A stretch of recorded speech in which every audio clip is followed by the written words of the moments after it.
Greetings, everyone, and welcome to the conversation series on season 2 on mediation. Created with an aim and vision to promote awareness of mediation through unmasking and venturing into the life and persona of a mediator in the world around us. We continue with a short legal disclaimer.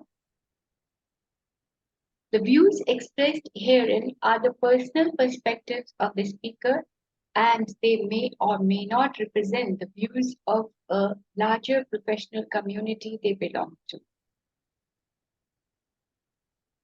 I will just share the company logo of Rectitude, which is here.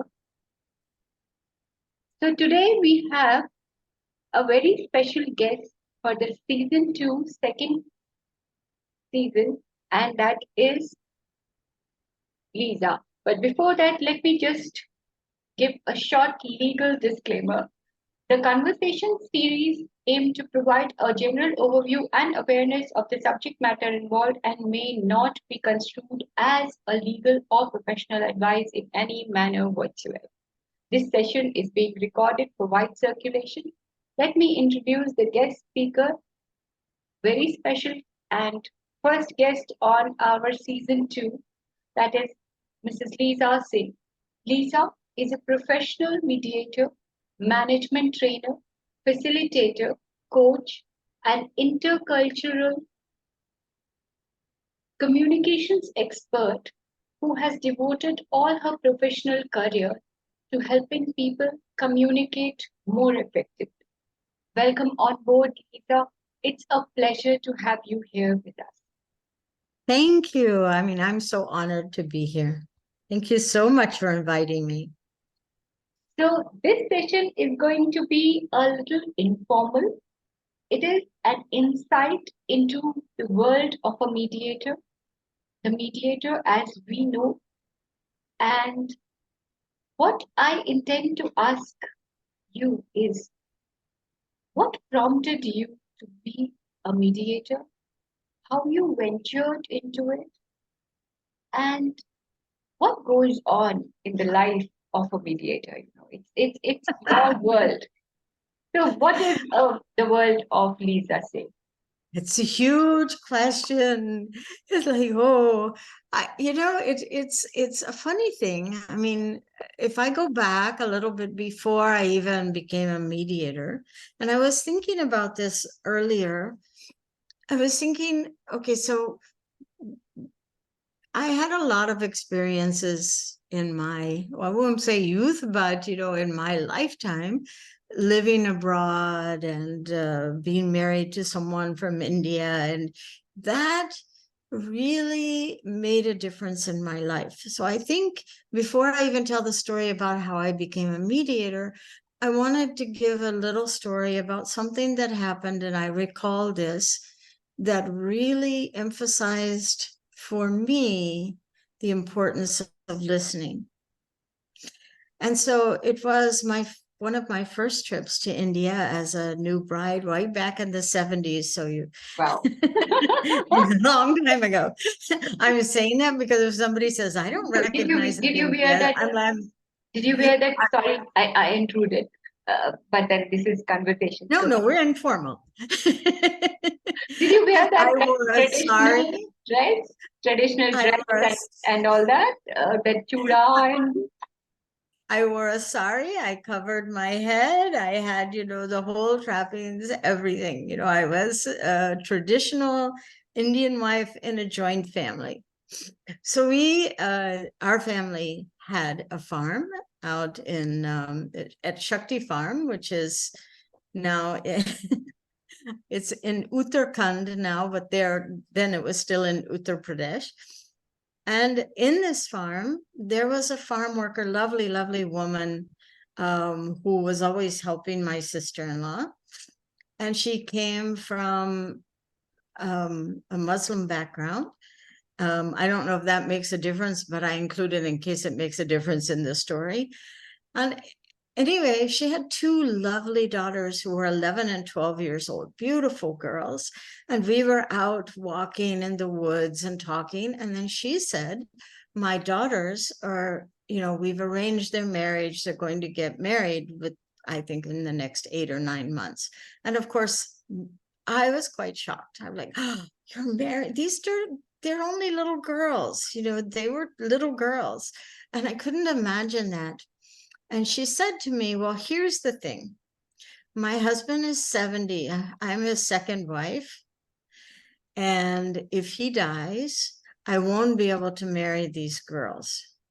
And so it's important to marry them. We found a family with two brothers. And so they're marrying two brothers. They'll always be together.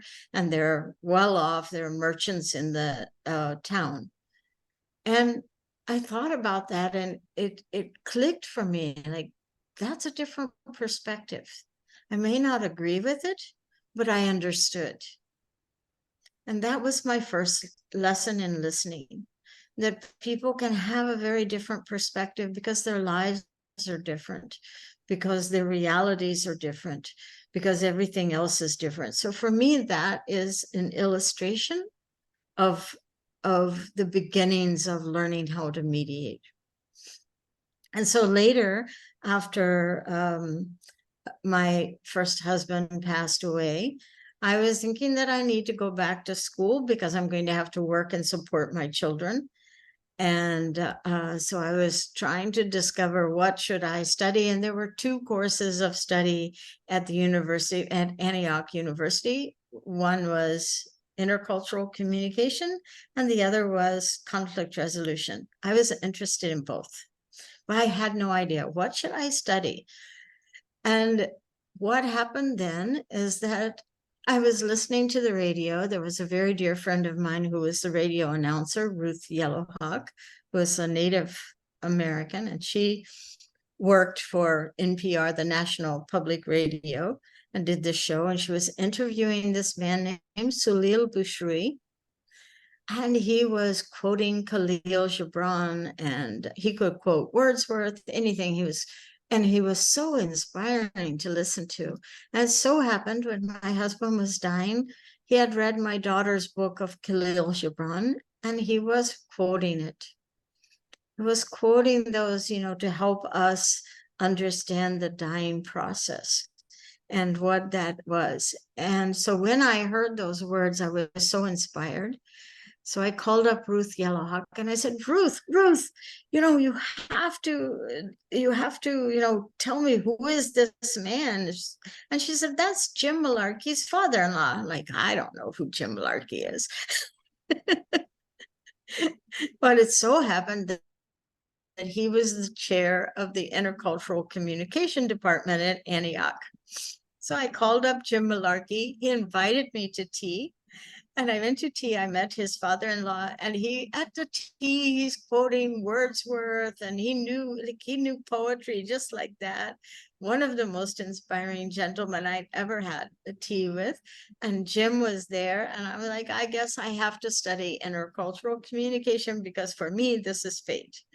I often, go with the flow, and I let things that happen to me give me an indication, and I go in that direction. So that's how I came to be in intercultural communication, but it didn't stop there. So when I was studying, I saw that there were other people also in my cohort who were struggling with their own identity, struggling with who they were. And their negative view came out against many of us, and including myself. And I saw the conflict that happens when you are struggling with day to day who you are, when you're struggling with how to get through. And I thought, if I'm going to be in this field, I better learn conflict resolution. Otherwise, I'm not going to be able to help people. And so just like things happened for me again, some friend of mine came to me and they said, well, there's this place called the Dayton Mediation Center, which is a community mediation center. They will train you for free in mediation. And all you have to do is agree to mediate one day a month for a year. I'm like, the price is right. Yes. I love learning. I love the opportunity. It didn't, it didn't stretch my budget, but it gave me a chance to do this. And so I went down to the Dayton Mediation Center and I volunteered and I learned mediation. We learned in the facilitative model. That's what that they were doing in those times in 1995 or 6. And I really loved mediation. And then I volunteered to write grants and wrote some programs and got things started because I always wanted to do something new. And then later we became transformative. So that's a little bit of how I got started. I think it spoke to me because I really love watching. I think, it's what I hear from so many mediators, that the inspiration to keep going is when you see people in conflict come in, and when you see them leaving and saying, let's have lunch together, it feels good. It feels good to see people change from that negative view to something more positive. It feels good to see people resolve their, what they want to do and be more determined and then open up themselves. So for me, that's what inspires me every day. Lovely. And I really like that word, go with the flow. Because yes, that really means you submit to the Almighty, you submit to some external power, whatever name we call it, somebody who is guiding us and taking us or gliding us through the turmoil of our lives. When you talked about how you felt, uh, like people come and then they grab a coffee together, I was thinking when we talk about mediation, like what rectitude means to me is morally upright, and all those terminologies that we generally use in mediation, transparency, uh, being neutral, being being very much upright for the cause. In today's world, when we see the corporate world, where we see people have to manipulate things, how much how much do you think a practice of mediation, you know, for for a dispute resolution without manipulation, can it can it happen? And when we are talking about transformative and restorative, what is your idea about it? That's I mean, I think ethics are important. That having a sense of ethics, it grounds us and making sure that we're true to the values. And mediation itself is a value practice in my mind, because mediation, you know, we talk about neutrality. Well, whether you believe in neutrality or not is not important, but we have that value that we are not going to take sides with either party, that we are not going to try to tell them what to do. That so if you call it omnipartial or you call it, neutrality, whichever, it is the same thing. It is about not trying to force or insist on an outcome. It is about fostering that. So that's a value. Confidentiality, that we are going to keep confidential whatever is said, that's a value. So it's a very value-driven profession. So the people who are practicing it should also mirror those values. They should live those values. I believe that if we are living those values, then we are those kind of people that, are worth being with. And I think that's important in life anyway. There are some question when we talk about values also is like, how do we interpret them? But if you have the value of listening, you can see it very differently.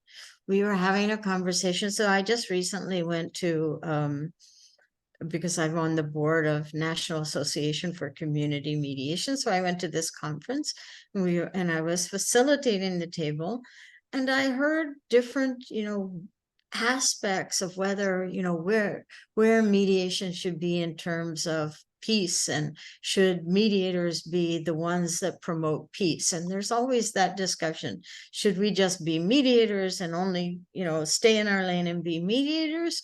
Or should we be people that promote peace? And what was interesting, and why I brought that up, is because there were different aspects of what that looked like, what was peace, and whether we should. And that's the important thing, that, if you have values, you're going to listen to those different aspects. And you're going to say it's going to be different wherever you are. And it's going to be different from wherever you stand. And allowing that difference to be in the room so that we all share the same value, but that value may look different.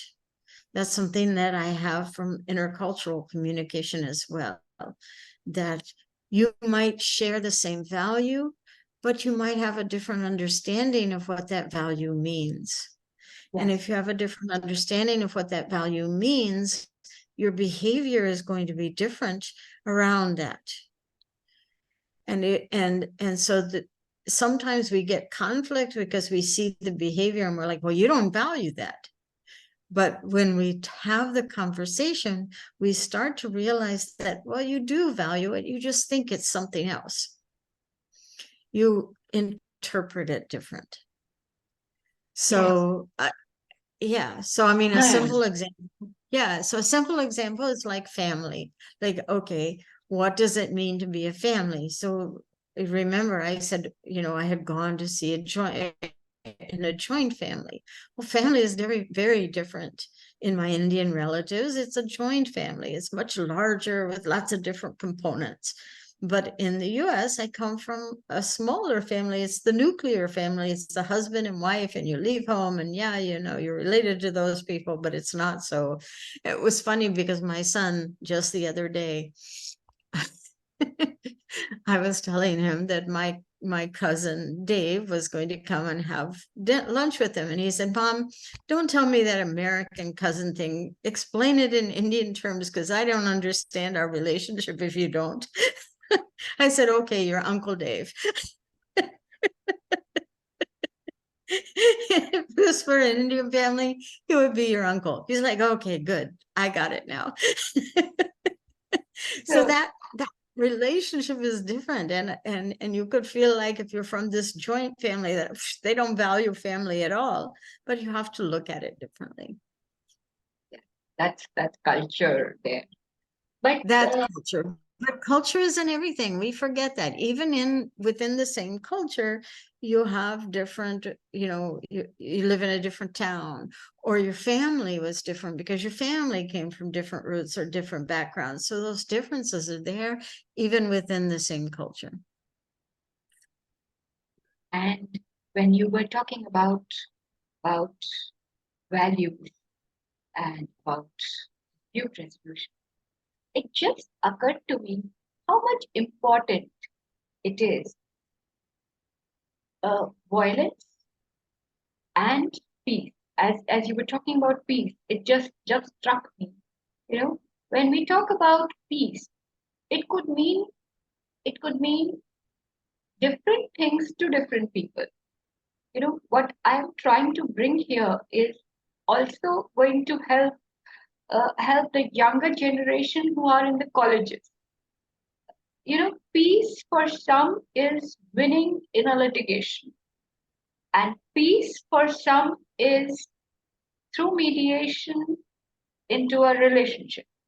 And for those students who are doing their law, who are studying their law and their mediation practice also, when they are going to come out of college, both litigation, like peace, I said that, for a company who has, let's assume for a company who has been fighting a defamation case, and winning is so important, publicly. What peace would mean to different people here, And what advice do you give to the younger generation? I'm not going like for the spreading of the word also, for Right. creation also, and for I think, for me, of course, I think the biggest trait that a new mediator could develop is really that listening section. A lot of times we're in the mediation, no matter whether you're facilitative, or transformative, and immediately we hear something and we're like, we know the solution. You guys just do this. That's simple. That's in our mind. That's why can't you get that? Or this would be the simple solution. And we are naturally going to drive our questions towards that thing that we think is going to happen. And even if you're transformative, you fall into that same thing. You want that to happen and you're going to kind of like, well, how am I going to do that? So it's separating what you want from what's happening in the room, separating what you think is the best solution, because then the creative solution doesn't come forward. So as a new mediator, it takes a lot of skill to separate that, that answer that you have in your head that you shouldn't have. You have to take that out of it. So how to do that? It takes time and skill. It takes practice. It takes, reminding yourself. So think of it, I think it's like, I really think that a mediator's job is very much like a meditation. So it's not any accident that mediation and meditation are in the same breath, because in a meditation, when something comes to your mind, you have to remind yourself to let it go. When you are mediating, you have to remind yourself to let that solution go. It's not your solution. It's their solution. It's not yours. It's theirs. And you have to keep reminding yourself until you get better and better at it. And the longer you've been doing it, the easier it becomes, because you've been doing it for so long. So it's the same thing, just like meditating. You're just going to remind yourself that who should, whose mediation is this? It's their mediation. It's not my mediation as the mediator, it's their mediation, and giving it back to somebody. And it's so hard to do that. It seems simple, it sounds simple, but it's probably one of the hardest things that mediators have to do.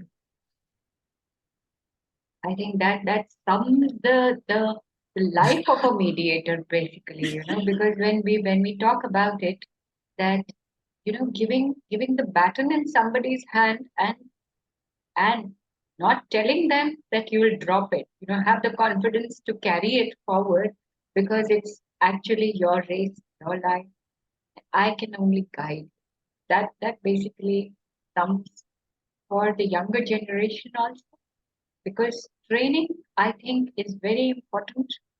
Even if we have our innate skills, we need to train in those mediation skills and to distinguish from, you know, for the young generation who are studying law, who are studying mediation, where they will take, at what level they will take their clients to through mediation, and where do they have to call it, or where their uh, clients are not ready for that. There's like, Yes, yes, yeah, yes. I agree with that. And what it always says to me, because I've always believed in, all of this training I did increased my skills, increased my ability to even listening. I always call listening an art. I think you've heard me before with 3 C's or whatever, because I think that there's also that art in the skill, and that we're never there. And the training gives you these skills, these ideas that you can hone and you can take out and you can practice.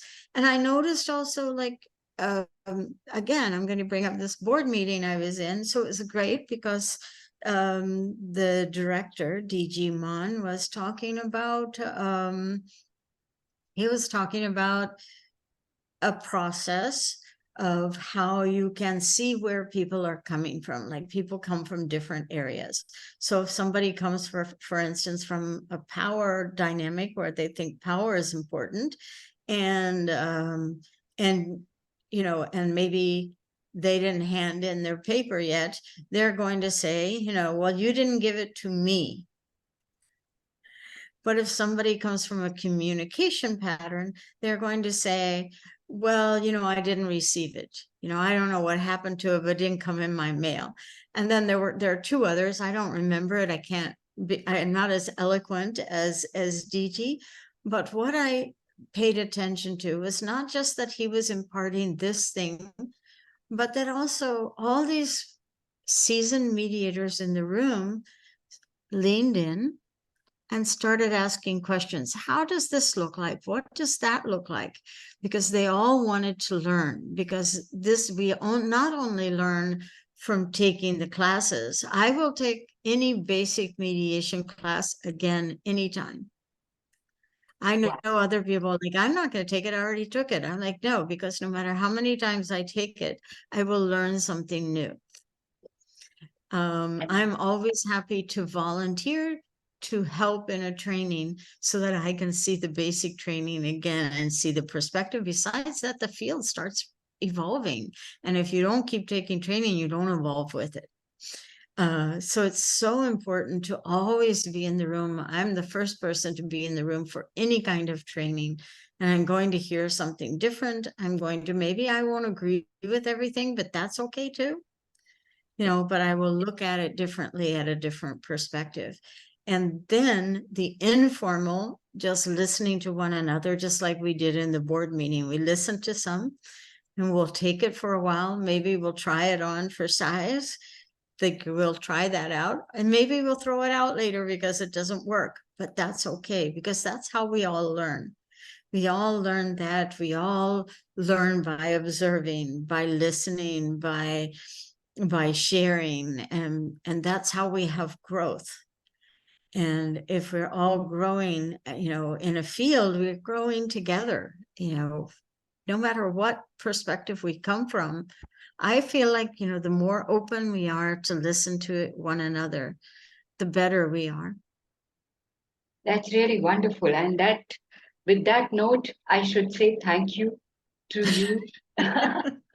So we really have learned a lot from this session, and I'm sure the young people will learn more from it. So thank you so much for the lovely session and for the lovely evening. And thank you. Always wonderful to be with you. Pleasure. Beautiful sonal. Thank you. Like, you know, I don't know, what does sonal mean? Sonal, Think of it as it's a Bengali word. It means beautiful, but I really. See, I think it's a beautiful note. You know, I like it because I think of, you know, okay, I like it. Beautiful heart is more important, I guess. And that's it. That's all. You are living your name. Thank you so much. I just stopped the recording. Bye-bye. Okay.